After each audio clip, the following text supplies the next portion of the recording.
Ladies and gentlemen, thank you for the privilege and the honor to address you here today. I hope I can live up to your expectations, which I know and I've heard that the bar is rising all the time. So I don't know whether I can scramble my way up to that level, but I shall endeavor to try. Basically, I'd like to thank the organizers for arranging this particular event. It was done on short notice. When Mr. contacted me about this particular session, I had given him a date in March. But he said, that's too far away, can you do it a little earlier? So I said, the earliest I can do then is 24th of January. And it shows the power of his organizing capacity to be able to put this event together so quickly and to be able to excite the interest of many of you to come here today. I would also like to acknowledge and thank the organizers and the sponsors. I think they've been very gracious to put this wonderful function together. I can assure you that it's my endeavor to walk away with more than you're going to walk away with.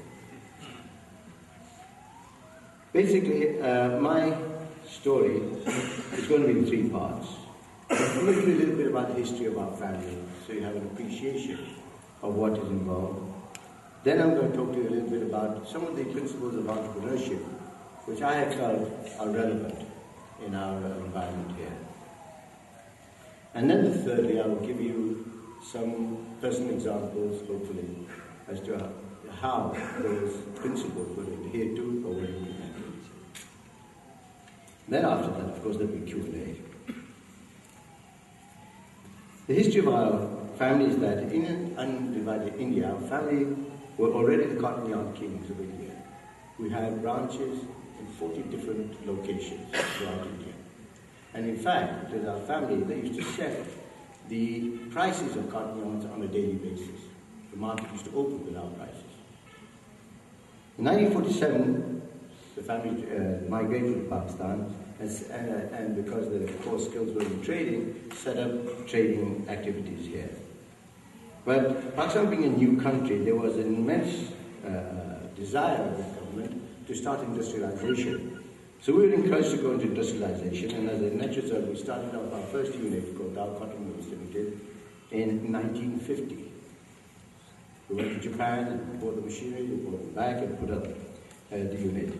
And very quickly we expanded and we became the largest exporters of cotton textiles in Pakistan. In 1962, barely 14 or 15 years after migration, we set up the Dow College of Engineering and Technology in Karachi.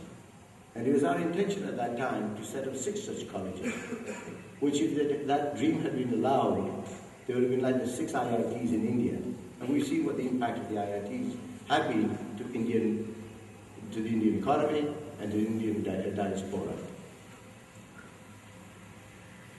In 1967, now looking back, apparently that became the zenith of the growth of our group. At that time, we had just invested in Kanafali paper, Kanafali rail, and cellophane in East Pakistan, then East Pakistan. And we had invited President Ayub Khan, the whole Pakistan cabinet, to come to the inauguration, which they did from both East and West Pakistan. So that was when we had really achieved our pinnacle, and we had interests and investments in a wide variety of industries, which included, of course, rayon, chemicals, which included shipping, which included trading, it included insurance, it included textiles, included there's quite a lot of things. I don't recall all of them. Our size at that time was the fact that we were employing 35,000 people, and the size of the group was $250 million in that time. Dawood started in Korea at that time with a capital of $10,000. We were really employing.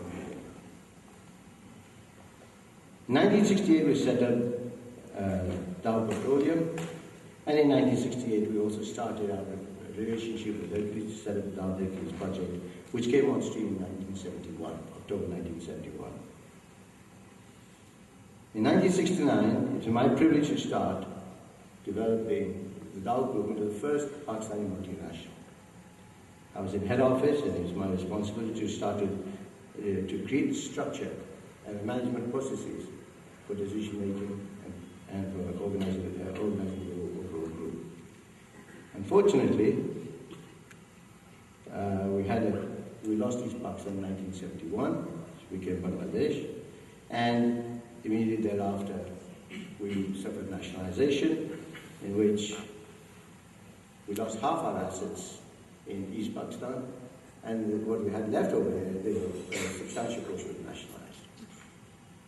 So when you have such a situation take place, what usually happens is that it brings about an implosion in the family. We had a large number of family members who had no jobs. And obviously that led to a situation of considerable insecurity, and that resulted in an implosion. We tried to mitigate that by having a large number of our family members migrate to Canada in 1974. But the trend had been set. And actually, if I may say, it was the policy of the government, not just of Zulfikar Ali Bhutto government, but also subsequently the Zia government. The policy was to break up groups. It's very unfortunate I actually heard a senior bureaucrat tell me that. It was our intention to break it up. That obviously was bound to come about because the environment was not conducive to the continued expansion of the group, and therefore the inability of the group to be able to provide the type of future that every family member could aspire to. The breakup started, and finally in 1977, the businesses were divided. However, my father, being the dynamic person that he was, could not live with such a situation, so he started to bring the group back together again. And that started in 1979. Unfortunately, things had gone too far, so in 1982 we finally had an agreement which brought about a permanent division of the group. The main group itself remaining with my father, Hussain Dawood. And that meant that basically, from 1987 onwards, there's only my father and myself left to manage the group. That continued for some time. In 1998, we started to invest in Engro. And by the year 2003, I was elected to the board of Engro.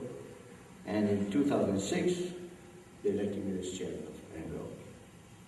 In 2008, we have been able to successfully initiate investments in Engro to the tune of $1.6 billion, which are presently continuing. And hopefully, by next year, 2010, all of these 5 investments, which total to $1.6 billion, will be completed. So basically, that's a little bit of a history of our family. The second part, which I want to talk to you about, was entrepreneurship, and how entrepreneurship principles were applied here. 4 major parts of entrepreneurship, which are character and values, vision and commitment, human enterprise,